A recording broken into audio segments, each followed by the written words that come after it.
In Daniel chapter 6, verse 10, it says, when Daniel knew that the document had been signed, he went to his house. You've heard this story if you've been in a church. He went to his house where he had windows in the upper chamber toward Jerusalem, and he got down on his knees there. How many times a day? 3 times a day. And he prayed,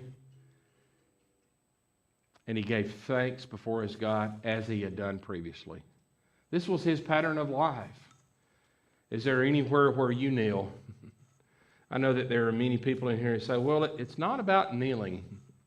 I love what one writer said this. When the inner man is right, the outer man will follow. This is what he said. Why kneel? It's a holy reverence, a holy awe of him. And it becomes those who understand who God is. Posture is not everything, right?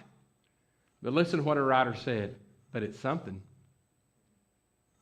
That's good, isn't it?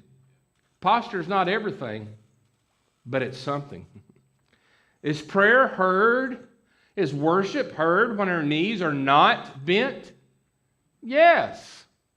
Prayer is heard, worship is heard when our knees are not bent. But it seems an adorning heart should show its all by the prostration of the body and the bending of the knee.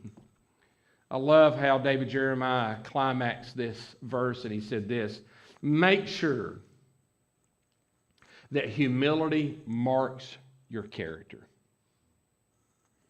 I come into my office about 5-6 weeks ago, and someone had left a letter on my desk. And I'm not going to go into detail today at this time, the letter. I read the letter and I began to weep as I read that letter. Because the letter that this had been left on my desk was reflecting what God was doing in somebody's life. And I walked out here as I've done it at my first church and I do it at this church. And at times I'll walk through and I know where you sit because you're creatures of habit, right? Most of you don't think, hey, we sit on the 3rd row. Today, let's sit on the 7th row. Next week, let's sit on the 1st. You're creatures of habit. So I come out here and I pray for you, and I can just visualize who's sitting here, and I pray for you in this manner. And I got ready to leave, and I was so overwhelmed with what God was doing as I read that letter.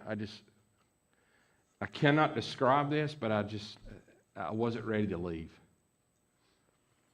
And as I got at the back of the church and I was thinking about what all God had been doing and then reading that letter, I just found myself falling to my knees